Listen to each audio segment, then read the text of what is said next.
Hello there, men, and welcome to the Masculinism Movement channel, a place for men to be men and talk about masculinity and men's rights and issues.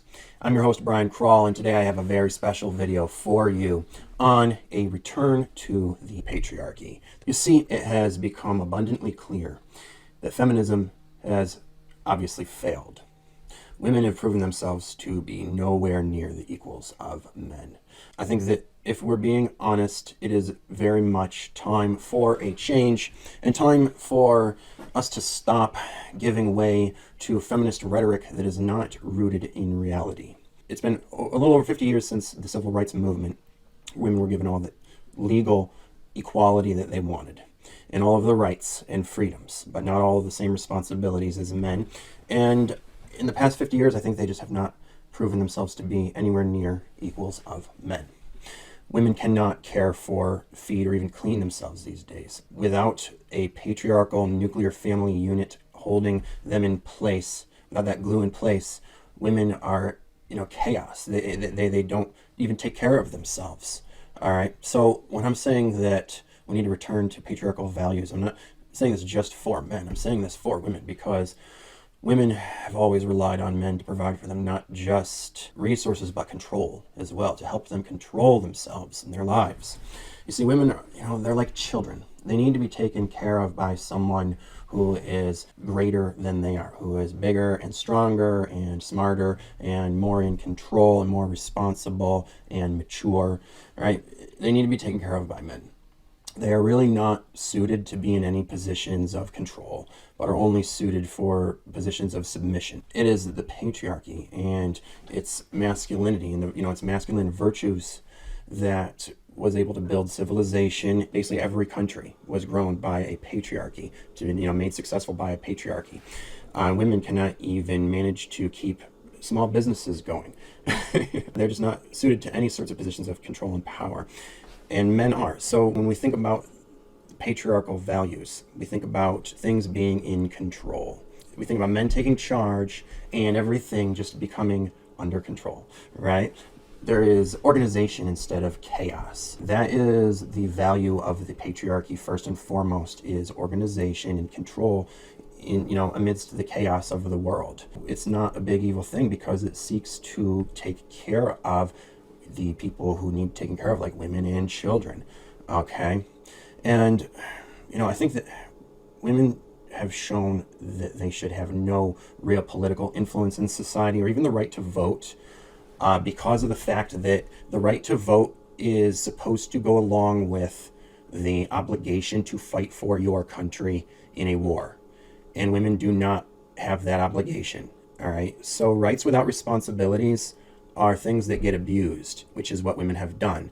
They've taken the right to vote and abused it, and they're not our equals in any way. They've allowed these laws to be in their favor while accusing us of male privilege. They've actually created all these legal privileges for themselves. The right to vote without being drafted is just one of them. They went through all of the law and changed all the laws that didn't benefit women to make them equals to us, and then left the laws in place that favored women, that benefited them over us. They did this while stating that they were, fighting for equality and such, which is highly unethical. And people who do that should not have political influence in society.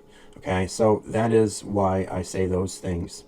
And, I just think that women being given the political influence that they have without having to earn it, being given respect without having to earn it, it just creates narcissistic monsters. And it's shown that women should really only be in roles of servitude with limited capabilities, such as jobs of waitressing, nannying, those types of things. And I think that women should really be focusing more on motherhood than careers anyways, because childbearing and rearing is sacred and is the highest calling for any human being. And women should embrace it just like men should embrace being a father. That role is so sacred and important, right? But I think that things were better when women were stay-at-home mothers primarily, or took jobs that didn't take up all of their time so they could still have time to be a mother. And I also think back in biblical times and earlier, when people were polygamous and there were, men who would have harems of wives and even maybe, mistresses, sex slaves, different levels. That certainly had its own merit as well. That was a part of the patriarchal social structure, right? These hierarchies of women, and you can have a hierarchical marriage. We should be accepting of different types of alternative marriages, such as that honor patriarchal polygamous traditions, such as we do for Muslims. You know, in Islam, if a Muslim wants to do it, they're allowed to, and we're just kind of like, oh, hey, it's part of their culture. I think that there's merits to having a relationship structure based upon a hierarchy with the man at the top and then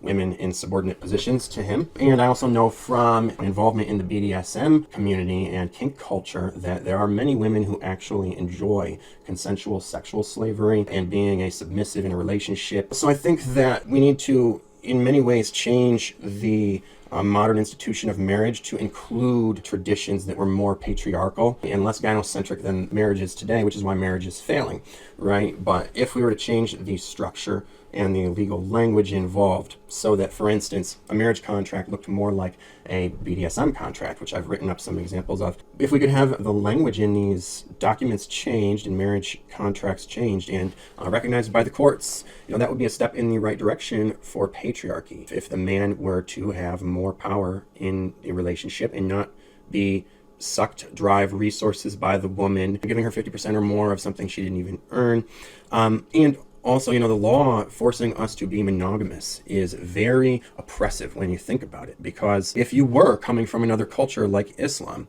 where you wanted to have a harem, like a wife, and not just a wife or two, but like then mistresses, women who were like these consensual sex slaves, you should be able to do that, right? And the women who you wanted to have the marriage with, you should be able to have that marriage with them legally without having the police, accuse you of bigamy.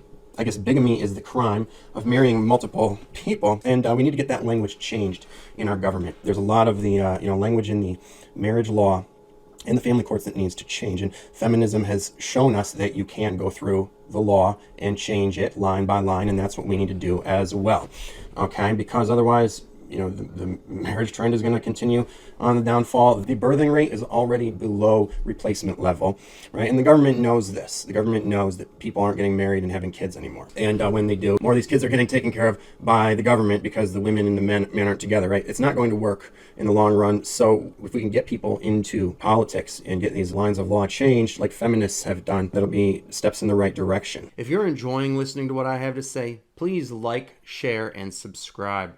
And if you feel I'm adding value to your life, you can also tip me at the PayPal link below in proportion to the amount of value added. Your support will help me be able to continue this work because the oppressive fascists at YouTube are against this kind of content and actively trying to suppress it. So it is only with the help of viewers like you that I'll be able to keep fighting the good fight against the evil fucking matriarchy. What we need to do is try to return to the way things were traditionally, you know, the good old days before feminism, right? Think about the 1950s and 60s and 70s and earlier, back when the nuclear family was still a cohesive unit, you know, that could be depended upon in society, right? When people had male and female traditional role models to rely upon in a home, and we had other sort of social conventions that we could rely upon and customs that came from the patriarchy. These are the values and virtues of the patriarchy. The world was built by the patriarchy and has always been run by men for good reason, all right? One, it's natural, right? It's just in our wiring to build things and, you know, organize and govern and such. You know, men are wired to extract resources from the earth and use them to build things. We are wired for leadership and dominance. You know, we're wired for hunting. We're wired for fighting, for survival, and for doing things such as, you know, business. It's just natural for the whole of society to be basically run by men. Men are also stronger than women. That's not debatable. And men are smarter than women, which I understand is debatable, but, you know, this isn't a video for debating about that. And, you know, I think that any man who doesn't agree that women are not smarter than men, that men are smarter, is probably just a fucking retard. I mean, That's just all I can say about that. And women are toxic more so than men, and they're just chaotic and destructive when they're not controlled by men. And this is why we have always lived in a patriarchy, and the world has always been run by men. A disproportionately high number of the most gifted people in the world are men, and a disproportionately high number of women in the world are dependent upon men. Women are not capable of independent living, generally speaking, or even independent thinking. They are hive mind creatures and require strong leadership, which can only be provided by men. That is why we do not live in a matriarchy, never have, never will. They basically have instated one temporarily that is not going to last. Women don't have enough leaders to fill enough leadership roles for there to be a matriarchy, not permanently. There's always been temporary ones, like there's, an all-female government in Sweden. It's probably not going to last. There's been some rare instances of matriarchal tribal cultures, but these are rare exceptions that prove the rule that females in a majority position of leadership roles together is not a sustainable way of government. And here's the thing, is that the matriarchy may be gynocentric, but women aren't good at providing for themselves, and the patriarchy was able to be in control because for so long it didn't give women enough to revolt against, because it provided for women, right? It was also gynocentric. The patriarchy can be gynocentric, okay? And women who cannot provide for themselves will always rely upon men for provisions anyways. And it's harder for them to do that when there's feminists saying they shouldn't be doing that. A lot of women are just more comfortable living in a patriarchy because they would rather just know that they can get provided for by men and not have to work for themselves, unless they really want to. So women were happy under the patriarchy. This is a fact that has been proven by, I think, a number of studies. I've at least read multiple articles on it. I think that we're referencing different studies that female happiness has declined and depression has inclined since they've tried to become more independent from men. Women are made to be submissive to men. It is only natural for them. All right. They're not happy trying to be independent. They're not always able to be. They need to be in a subordinate role to men because of the fact that they cannot always provide for themselves, and they also don't provide the same amount of tax revenue to the government, right? And they use more in social programs than they contribute. So this is why I think it's justified for men to be dominant in society and women to be submissive or subordinate. I think it is something that is just human nature, and it's for the good of mankind and the good of womankind, because it's something that women will enjoy many more benefits from, when they live in a patriarchy that's gynocentric. But, the problem is that feminism declaring war on the patriarchy has made the patriarchy not want to be gynocentric anymore. I don't want to be gynocentric. I'm obviously not a gynocentric person. I think that the future is male, just like the past. The world always has been and always will be founded on masculinity and patriarchy. The patriarchy is the backbone and the foundation of civilization. We need to return to the patriarchal values of old. If you haven't seen my video that I did before this one on the Virtues of Masculinity, make sure you watch that, because that will go over, all of the virtues of the patriarchy that I am talking about. That concludes this video. Thanks for listening. I hope I mansplained that good enough for you. If you like what you heard, please click the like button. And if you feel you gained some value from this video and would like to give some back, please do so with the PayPal link below, because your support helps fund me doing this work and fight the good fight for men like you.